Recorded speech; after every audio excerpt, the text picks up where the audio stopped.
শুভ সকাল বন্ধুরা, তোমরা সবাই কেমন আছো? আশা করছি সকলে ভীষণ ভালো আছো। আবারও একটা নতুন ব্লগ ভিডিও নিয়ে তোমাদের মাঝে চলে এলাম। আজকের বারটা হলো শনিবার। ফ্রিজে যা অবশিষ্ট সবজি ছিল সব সবজি বের করে নিয়ে আসলাম। অল্প অল্প করেই সমস্ত সবজি ছিল। এদিকে পাট শাক সেদিন যে করেছিলাম তারপরে ধুয়ে বেছে রেখে দেওয়া হয়েছিল।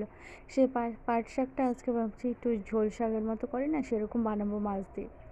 শাশুড়ি মাকে বললাম একটু ঝিরিঝিরি করে বানিয়ে দিতে, কারণ শাশুড়ি মা একটু বেশি ঝিরিঝিরি করে বানাতে পারে।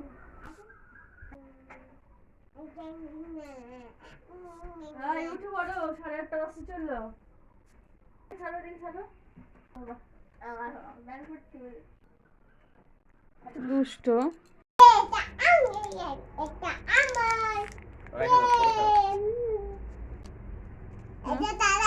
না, হ্যাঁ একটা আমার একটা তোমার, একটা আমার। ও শোনা গলে যাবে, আসো। নদ্দু সাপ আছে কিন্তু টাকু মাথায় রোদ্দু লাগতেছে, আসো।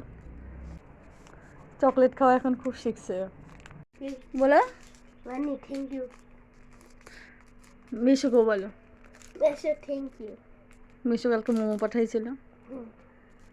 আমার প্রতি শুক্রবার করে ঝোল পরিষ্কারের সঙ্গে এই সমস্ত কাপড়গুলো মানে পাল্টানো হয়। যে পাতা যে টেবিলের কাভারগুলো থাকে সেগুলো। তো এই শুক্রবারে যেহেতু মেয়েকে নিয়ে চুল কাটতে গিয়েছিলাম আর হয়নি, মানে এসে অনেকটাই দেরি হয়ে গেছিলো, তারপর আর ইচ্ছে করলো না এইসব ধরতে।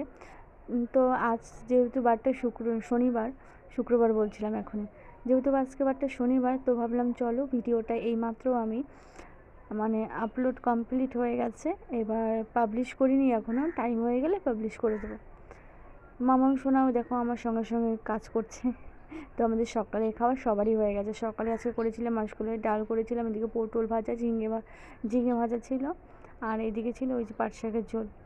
তো কাকি আবার ওই লাউ শাক ভাজা দিয়েছিল, মানে লাউয়ের ডোকা ভাজা, রসুন দিয়ে ভেজেছিল। আর সমস্ত ওষুধপত্র যেগুলো ডেট পার হয়ে গেছে সেগুলোই দেখো এখানে রাখলাম, এগুলো সব ফেলে দিতে হবে। আর সমস্তটা গোছানো হয়ে গেছে।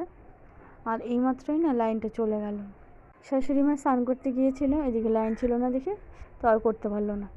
এদিকে এর আগের দিন তো একটা তরমুজ খাওয়া হয়েছিল রাতেই, তো আজকে শাশুড়ি মাকে বললাম যেহেতু লাইনটা চলে গেছে, বললাম তুই তরমুজটা খেয়ে তারপরে একবারে যান, লাইন চলে আসবে তত সময়। তো ওদিকে শাশুড়ি মা তরমুজ কাটছে, তোমাদের সঙ্গে দেখাচ্ছি। তারা তুমি এটা কি করছো? এদিকে শাশুড়ি মা তরমুজ কেটে আমাকে ডাকছিল, এখানে দিকে শ্বশুর মশাই বসেছে, মানে দুজনে বসে, এদিকে আমিও নিয়ে নিলাম।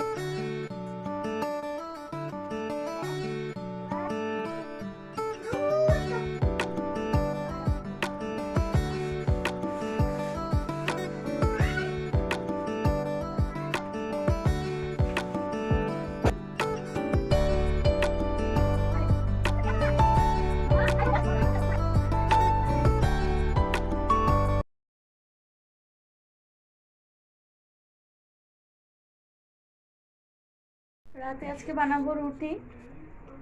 তো এখানে আটা মেখে নিয়েছি, আর আজ বানাবো আলুর দম। আলু সিদ্ধ বসিয়ে আমি এদিকে আটাটা মেখে নিয়েছি। এবার আটা মাখা হয়ে গেছে, আলু সিদ্ধ হয়ে গেছে, এবার শুধু তরকারিটা করে নিলেই হয়ে যায়। আর যখন খাবে তখন রুটি বানিয়ে দেবো গরম গরম।